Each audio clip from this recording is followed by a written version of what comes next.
الله أكبر الله أكبر الله أكبر الله أكبر الله أكبر الله أكبر الله أكبر. ما تهللت وجوه الصائمين فرحا بهذا اليوم المنير.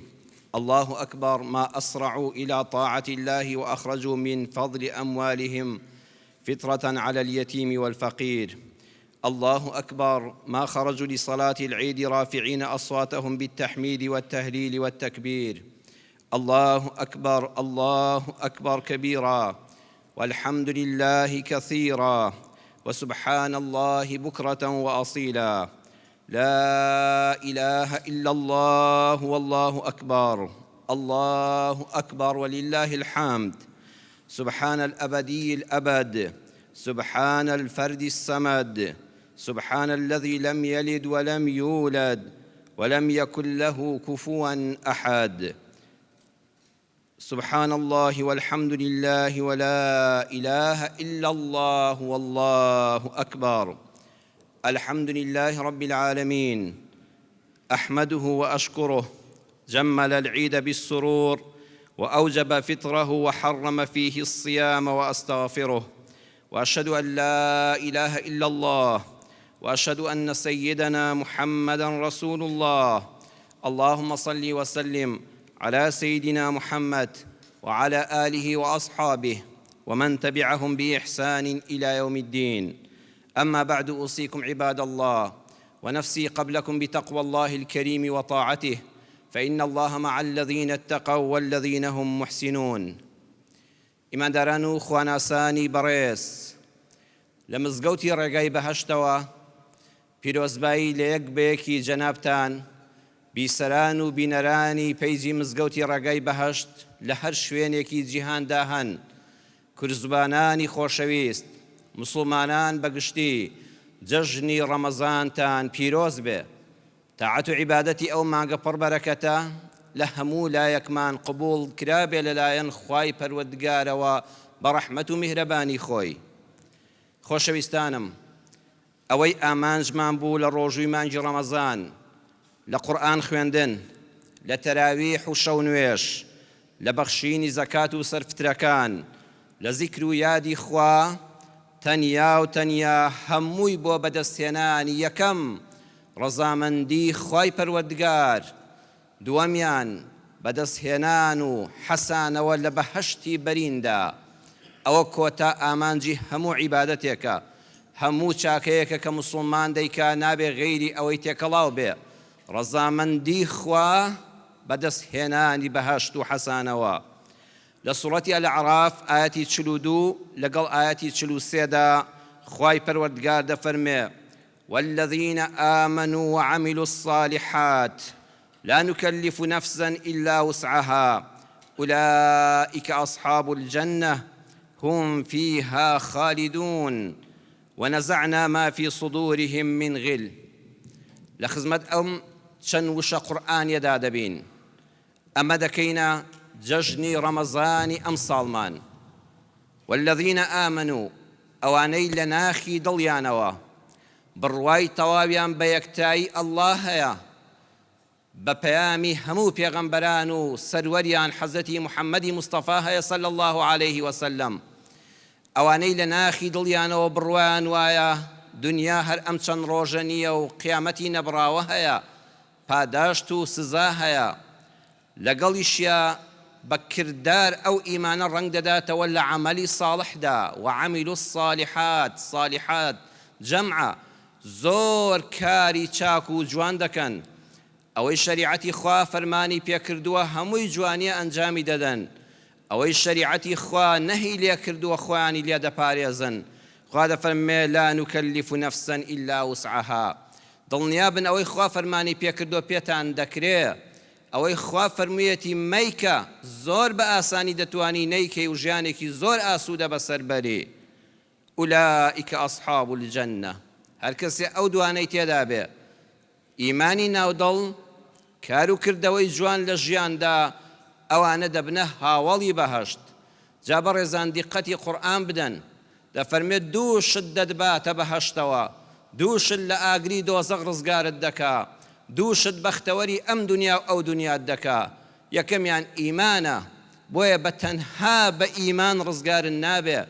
زۆر کەس هەیە دەڵێ من ئیمانم پتەوە بەخوا، لە ناخما خوام خۆش دەوێ، بەڵام هەرچی عیبادەتە نایکا. کەسانێکی شەن دەبینین کار و کردەوەیان وەڵڵا جوانە، بەخشندن، بەڕێزن، بە حورمەتن، زانان، ئەهلی خێرن، دەست بە خێرن، زمانیان سەلامەتە، بەڵام پەنا بەخوای پەروەردگار بێ ئیمانن، پەیوەندێکیان بە دینی خوا و ئیسلامەوە نییە. ئەم دوانە هیچیان ناگەنە بەختەوەری. وەکو ئەوەی کە بیانە بەرچاوت ئاو چەند بە نرخە، ئینسان بەبێ ئاو دەتوانی بژی، نەخێر، ئاو زۆر بە نرخە و زۆر خاوەن ڕێزە. ئەی ئاردی گەنم چەند بە نرخە، سەرچاوەی هەموو قوتەکان و ژیان و بژێویە، بەڵام ئایا ئینسان تەنها بەس ئاو بخواتەوە، بەس ئاو ئەتوانێت درێژە بە ژیان بدا؟ نەخێر، دواتر دەمری. ئەی ئەگەر کەسێ تەنها ئاردی هەبێ، ئەو ئاردە کە بژێوی ژیانە دەتوانی ئارد بە وشکی بخۆی، نەخێر، دوای چەند مشتێک ئەخنکەی. بە هەمان شێوە ئەگەر بتەوێ بژی ئەبێ ئاو ئاردەکە تێکەڵاوکەی، ئەمجا هەویر و نانی لێ پەیدا دەبێ. ئیمان و کردەوەش بەڕێزان ئاوایە، کەس خۆی نەخەڵەتێنێ بڵێ چونکە کردەوەی جوانم هەیە بەهەشتم هەیە، یان بەس ئیمانم هەیە و عەمەلم ناوێ. ئەبێ وەکو ئارد و ئاوەکە هەردووچیان تێکەڵکەین، ئەمجا پێی دەژین و پێی سەرفراز دەبین و دەچینە بەهەشت. ئولائیکە ئەصحاب الجەنە، ئەوانە خاوەنی بەهەشتن، واتە خاوەن ماڵن لە بەهەشتا. لە حەدیسی بوخاریدا هاتووە کاتێک کە موسڵمانان لە جەهەنەم ڕزگاریان بوو بەسەر پردی سیڕاتە پەڕینەوە، دەفەرمێ ئەوەی کەوا زوڵم مستەمێکی کردبێت لەو بەینەیە لێی دەکرێتەوە. فەرمووی وەڵڵی ئینسان چۆن لە دنیادا دەڕوا بۆ ماڵی خۆی و چەند شارەزای کۆڵان و گەڕەک و ماڵەکەی خۆیەتی، ئاوا شوێنی خۆی لە بەهەشتا دەزانێ، یەکسەر دەڕوا بۆ ناو کۆشک و ئەو شوێنەی بۆی دیاری کراوە. ئێمە دەبین بە خاوەنی بەهەشت بەویستی خوا، هوم فیها خالیدون، هەمیشە تێیدا دەمێننەوە. بەڵێ خوای پەروەردگار فەرمووی لا نوکەلیف نەفسا ئیلا وسعها، خەڵکینە دڵنیابن بەدەستهێنانی بەهەشت ئاسانە. ئەو بەهەشتە چەند بەختەوەریە کە ئینسان ناتوانێ بە سەدان وتارباسی خۆشیەکانی بەهەشت لە قورئان و حەدیثا تەواو بکە، بەڵام خوا دەفەرمێ بۆم ئاسان کردوون. ئەو کردەوانەی بەهەشتیان پێ بەدەست دێ گران نین، لە تواناتاندان، وامەزانن بەهەشت نایە، وامەزانن زۆر قورسە. خوا دەفەرمێ ئەوەی کەوا داوام لێ کردوون زۆر ئاسانە بۆ بەدەستهێنانی بەهەشت. چوونە بەهەشت ئاسانە و قورس نییە. بەڵام وەکو کابرامان لێنایە ڕۆژی جەژنە و نوکتەیەکی واقعیتان بۆ دەجێڕمەوە، ڕۆژی دڵخۆشبوونە. مامۆستای نووسەری بەتوانە مامۆستا تۆفیق کەریم لە کتێبی ئەدەبی گاڵتەوگەب لە ئیسلامدا باسی ئەوەمان بۆ دەکاڵێ لە ساڵەکانی سەرەتای نەوەتەکاندا کە ئەو کاتە زۆربەی مزگەوتەکان هەر سادە دروستکرابوونەوە، مینبەریان نەبوو، میحرابێکی ئاسایی بوو، پەنجەرێکی بچووکیان تێدا بوو، مامۆستاکان زۆربەی جار خۆشمان وابووین لە ناو میحرابەکەدا نوێژمان بۆ خەڵک دەکرد، مینبەر نەبوو، گرانی بوو. مامۆستا باسی خۆشیەکانی بەهەشت بۆ خەڵک دەکا، باسی ئەوەش دەکا کە وەکو عەرزم کردن بەهەشت بەدەستهێنانی قورس نییە، ئاسانە، خوا زۆر ڕێگای بۆ بەدەستهێنانی داناوە.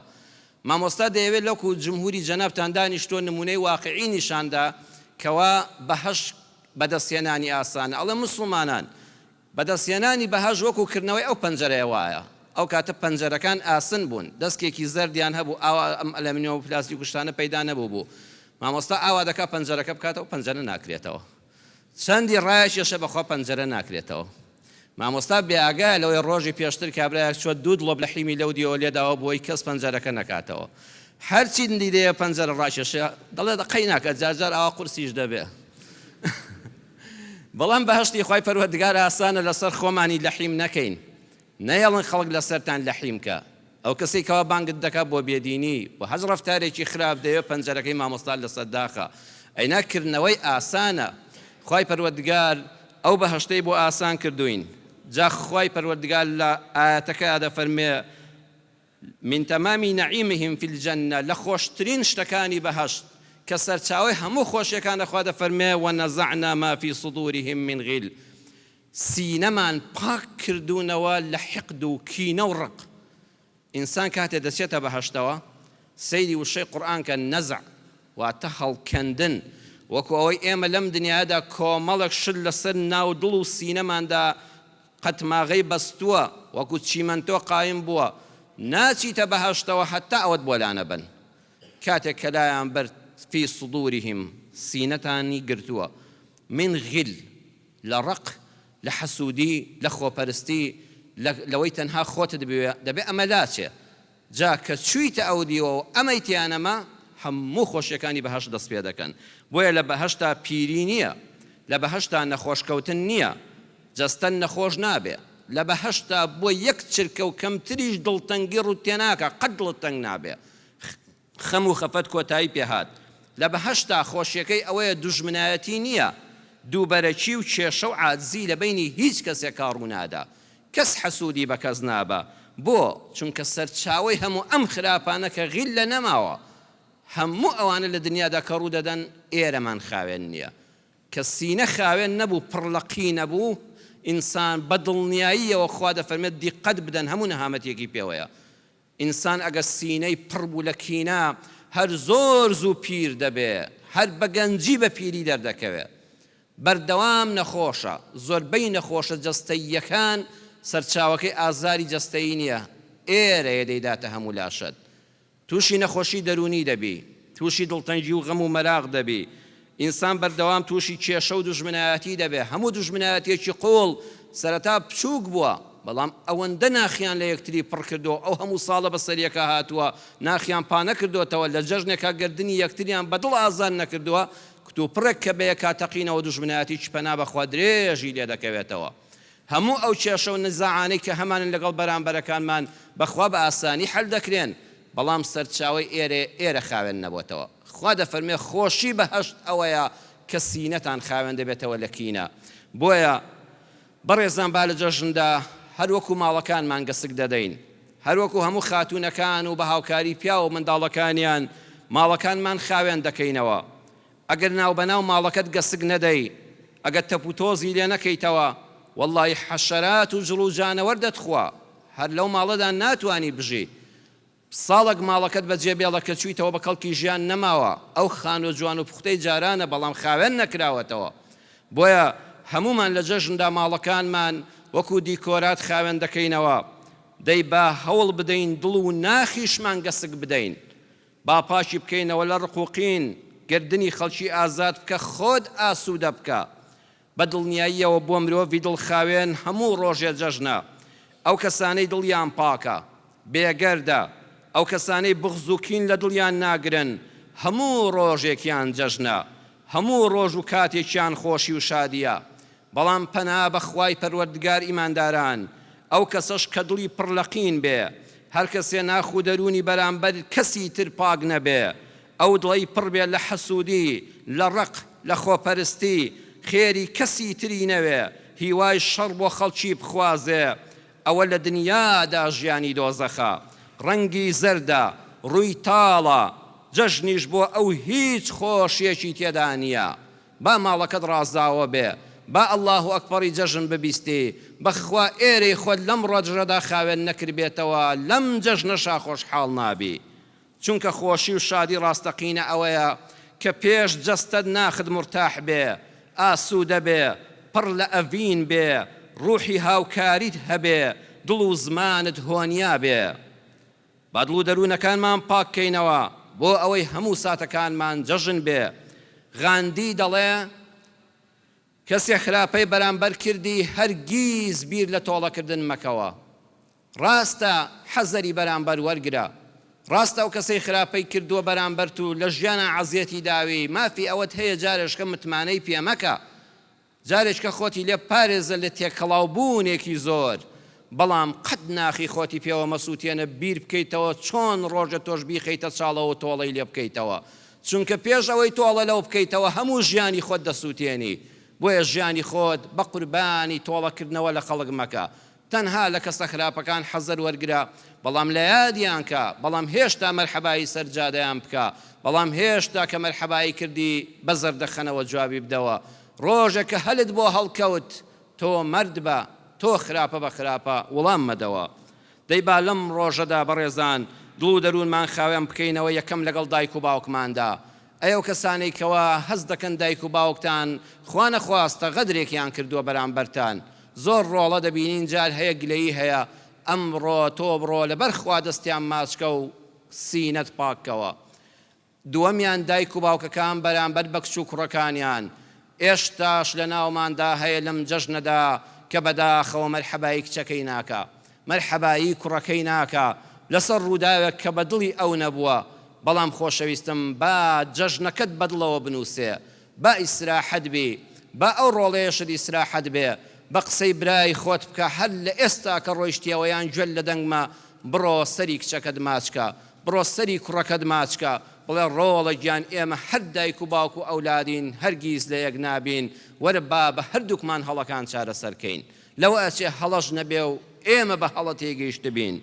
سێمیان برانی بەڕێزم خوشکانی مسلمانی بیسەر و بینەری ئەم وتارە لە دوای ئەم وتارەوە و ڕۆیشتنە ماڵەوە یەکەم کەسێک کە لێت نزیکە هاوسەرتە بڕۆ جەژنە پیرۆزەیەکی بەدڵی لەگەڵا بکە، داوای گردن ئازایی لێ بکە. هەر یەکێک لە ئێمە لەو هەموو ژیانە دوور و درێژەی کە بەسەری دەبین لەگەڵ هاوسەرانماندا بەبێ گومان هەڵە ڕوودەدا، دڵ عاجز بوون ڕوودەدا. ئەم جەژنە فرسەتێکە یەکسەر بڵێ خێزان بەڕێزم هاوسەری خۆشەویستم هاوژینەکەم وەرە با دڵمان بەرامبەر یەک خاوێنکەینەوە، لەم جەژنی ڕەمەزانەدا یەک لاپەڕەی سپی هەڵدەینەوە، ئەو کینەی ڕابردوو واز لێبێنین بزانت خۆش ژیانتان چەند خۆش دەبێ. با گەسکی ماڵەکەماندا و خاوێنمان کردەوە بەرامبەر بە یەکیش لە یەک بردوو بین، من داوای لێبوردن لێ دەکەم تۆش گردنم ئازاکە. ژنیش گەورەیە ئاوا بە مێردەکەی بڵێ و دڵی خۆیان بەرامبەر یەک خاوێنکەنەوە. لە ژیانە لەگەڵ کارمەندەکانت لەگەڵ ئەو کەسانەی کەوە کاریان لەگەڵا دەکەی بە بێگومان عاجزی دروست دەبێ. ئەمڕۆ وێزگەی دڵپاک بوونەوەیە. ڕەحمەتی خوا لەو کەسەی کەمەردا کەوا بە قسەی خوای پەروەردگار دەکا، خوا فەرمووی بەهەش بەوە خۆشە ونزعنا ما في صدورهم من غل. با ئەم ژیانەمان بکەین بە بەهەشت. بەویستی خوا دوو خاڵماوە لە وتاری دۆمە عەرزتان دەکەم. أقول قولي هذا وأستغفر الله العظيم لي ولكم ولسائر المسلمين. ربنا آتنا في الدنيا حسنة وفي الآخرة حسنة وقنا عذاب النار. الله أكبر الله أكبر الله أكبر الله أكبر الله أكبر الله أكبر الله أكبر كبيرا والحمد لله كثيرا وسبحان الله بكرة وأصيلا. أوصيكم عباد الله ونفسي قبلكم بتقوى الله الكريم وطاعته ولزوم أوامره وكثرة ذكره ومخافته، فإن الله مع الذين اتقوا والذين هم محسنون. الحمد لله والصلاة والسلام على سيدنا محمد وعلى آله وأصحابه. إن الله وملائكته يصلون على النبي يا أيها الذين آمنوا صلوا عليه وسلموا تسليما. اللهم صل على سيدنا محمد وعلى آل سيدنا محمد.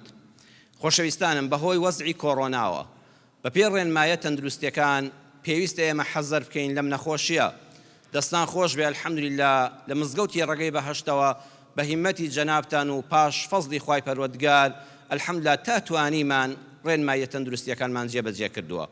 ئەم ڕۆژ بارودۆخێکی تایبەتە بەوەی کە داوامان لێکراوە و جەنابیشتان خۆتان زاناترن. با بەویستی خوای گەورە دوای هاتنە خوارەوەمان لە مینبەر و کۆتایی پێهاتنی وتاری جەژن با تەوقە نەبێ. ئەمە حاڵەتێکی ئاساییە، تەوقەکردن نەبێ، تەنها دەست بخەینە سەر دڵمان دڵەیەکی خاوێن بەرامبەر یەکتر. تەوقە بۆ ئەوەیە کە بڵێ دڵیشم ئاوا وەکو لەپی دەستم پاکە. وەڵڵی هەر کەسێک کاتێت تەوقە لەگەڵ بەرامبەر دەکا ئاوا دڵی پاک نەبێ ئەوە منافقە پەنا بەخوای پەروەردگار. دەبا ئێمە دەست بخەینە سەر دڵە خاوێنەکانمان و جەژنە پیرۆزە لە یەک بکەین. ماچکردن و لە باوەشگرتن و ئامێزگرتن بەڕاستی کارێکی باش نییە. بە هەموو شێوەیەک خۆمان لە تەوقەکردن بپارێزین، لە ناخی دڵەوە گەردنی یەکتر ئازادکەین. هەموو کەسێک ئێتن مەڕێ فڵان و فڵان تێگڕای ئومەتی محەممەد صلی الله علیه وسلم گەردنی ئازابێ. ئەوە لە جیاتی هەموو تەوقەیەکە. دومیان چوونە ماڵان و سەردان سنەتێکی مسلمانان و ئیسلامە و نەریتێکی باوی کۆمەڵگەی کوردەواری جوانە. بەڵام عەرزم کردن لە ئەم ساڵدا ئەو گەڕانش بەو شێوازە گشتیە و بەو هەموو قەرەباڵغیە ڕەم بێ حاڵەتێکی تەندروست نەبێ، بۆیە دەکرێت گەڕانەکانمان کەم بکەینەوە. پاشان مڕاعاتی چوونە ماڵان بکەین. هەر کەسێک کە لە دەرگا داوتی فەرموو مانای ئەوە نییە بچیتە ژوورەوە. خوای پەروەردگار لە سوڕەتی ڕووناکیدا لە سوڕەتی ئەننورا دەفەرمێ یا ئەیها الذین آمنوا لا تدخلوا بيوتا غير بيوتكم حتى تستأنسوا وتسلموا على أهلها.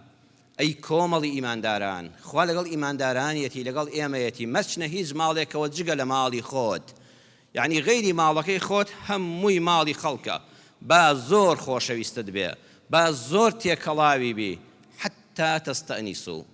ئەو قورئانێکی ئێمە لە ڕەمەزانە لە خزمەتیا بووین کە لە مانگی قورئانا بووین دەبێ وشە بە وشە تێی بگەین و بیشیکەین بە کردار. ئیستئناس وشەیەکی زۆر وردە لە قورئانە، ماناکەی بێجگە لەوەی کە دەبێ مۆڵەت وەرگری ئەمجا بچیتە ماڵێکەوە، بەبێ مۆڵەت حرامە دەرگای مەدخەلەکەی بکەیتەوە، تەنانەت بچی ئەو دوو دەرگای حەوشەشیەوە، سێ جار لە جەرەستدا، سێ جار تەقول بابت کرد، ئەگەر کەس وڵامی نەدایەوە بگەڕێەوە تەواو، واگەر وتیان مەجالم نییە زۆر ئاسایی بێ بەلاتەوە، ئەوە نیشانەی ئیمانە. ئیستئناس ماناکەی لەوە قوڵترە هەر وەڵام هەر داوای مۆڵەت بکەیت، تەلەفۆن بکەی فڵان کەس لە ماڵی نوا بە ماڵ و مناڵەوە هاتین، ئێویش لە ڕوودا دەمێنە کاکە فەرمەوە هیچ نییە، ماناکەی ئەوەیە دەبێ هۆگریت هەبێ بۆ ئەو کەسە.